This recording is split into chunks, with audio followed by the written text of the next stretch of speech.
नमस्कार। आने वाली 29 जनवरी 2020 को बुधवार को माघ शुक्ल पंचमी तिथि है। माघ शुक्ल पंचमी को वसंत ऋतु का प्रारंभ होता है। वसंत पंचमी के नाम से यह प्रख्यात होती है। माँ सरस्वती की पूजा उपासना अर्चना का यह दिन होता है। कहते हैं इसी दिन ब्रह्मा जी ने मनुष्य की रचना की थी। मनुष्य की रचना करी, परंतु उसको बोलने की शक्ति उस समय नहीं दी। जब उन्होंने सृष्टि को देखा तो बड़ी नीरस सी लगी, सब कुछ शांत शांत, कोई कुछ बोल नहीं रहा है।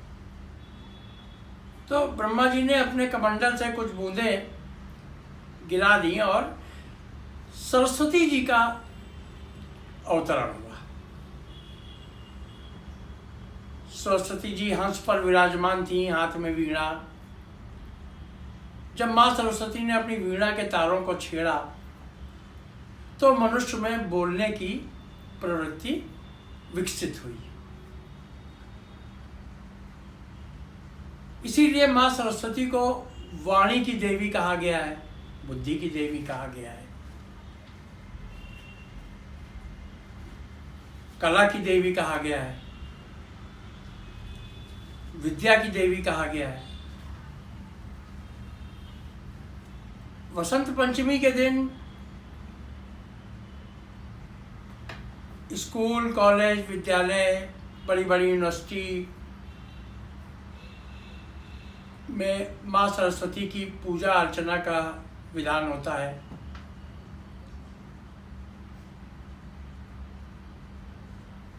पूरे विधि विधान से धूप, दीप, नैवेद्य, पुष्प, अक्षत, पंचोपचार विधि से माँ सरस्वती का आह्वान किया जाता है, पूजन किया जाता है, अर्चन किया जाता है।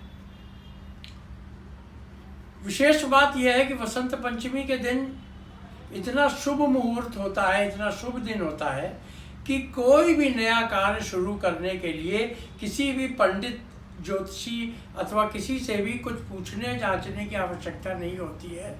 कोई भी आप नया काम शुरू कर सकते हैं वसंत पंचमी के दिन। जिस प्रकार से अक्षय तृतीया बहुत शुभ तिथि होती है, उसी प्रकार से वसंत पंचमी अत्यंत शुभ तिथि होती है। उस दिन कोई भी लोग अपने दुकान का, अपने शोरूम का, अपने व्यवसाय, अपने प्रतिष्ठान का उद्घाटन करते हैं, खोलते हैं, शुरू करते हैं। विद्यालय शुरू करने का दिन भी होता है। आज ही से वसंत पंचमी से विद्यालय शुरू करने का दिन होता है। अब की 29 तारीख को पूर्वा भाद्रपद नक्षत्र है। 29 तारीख को प्रातः 10:14 तक चतुर्थी तिथि है। उसके पश्चात पंचमी का प्रारंभ होता है और यह पंचमी तिथि का स्पैन जो है वो 30 तारीख को दोपहर में 12:51 तक यह तिथि रहती है, पंचमी तिथि। इस दिन दो महत्वपूर्ण योग और भी हैं। एक अमृत सिद्धि योग है और सर्वार्थ सिद्धि योग है। गुरुवार को उत्तरा भाद्रपद नक्षत्र पड़ेगा। जब गुरुवार को उत्तरा भाद्रपद नक्षत्र होता है तो सर्वार्थ सिद्धि योग होता है। तो टोटल पंचमी तिथि का जो स्पैन है वो 29 तारीख को सुबह से लेकर के और 30 तारीख को दोपहर में 12:51 तक है। परंतु बुधवार को मनाना श्रेयस्कर है, क्योंकि पूरा दिन बुधवार का मिलता है, शुक्रवार को केवल आधा दिन ही मिलता है। तो चतुर्थी युक्त पंचमी जो होगी तो उस दिन पूजन का विधान है, उस दिन पूजन का करना श्रेयस्कर है, श्रेष्ठ है। 29 तारीख को विवाह बहुत होंगे। विवाह का भी मुहूर्त बहुत शुभ मुहूर्त होता है। आप देखिएगा, लो आप जहाँ भी रहते हो, जिस शहर में भी, हर शहर में विवाह के अनेकों आयोजन होंगे। 29 तारीख को बहुत विवाह के मुहूर्त हैं। तो इतनी ये शुभ तिथि होती है कि इसमें किसी से कुछ पूछने की ज़रूरत नहीं है और आप अपना कोई भी कार्य वसंत पंचमी के दिन किया जा सकता है। पीले वस्त्रों को धारण करने का विधान होता है वसंत पंचमी में, और माँ सरस्वती की पूजा पीले और सफ़ेद पुष्प से की जाती है।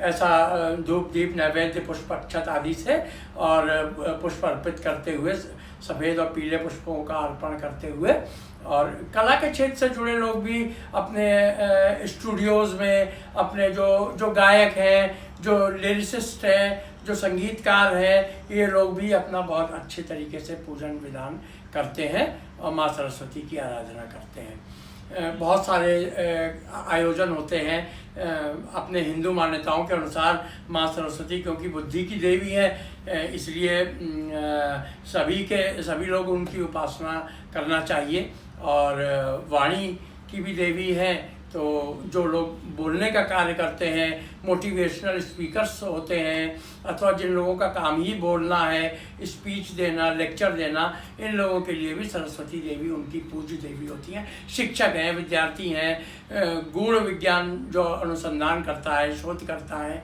ऐसे लोग भी माँ सरस्वती के उपासक होना चाहिए और उनकी उपासना करनी चाहिए। वसंत पंचमी का बहुत महत्व होता है।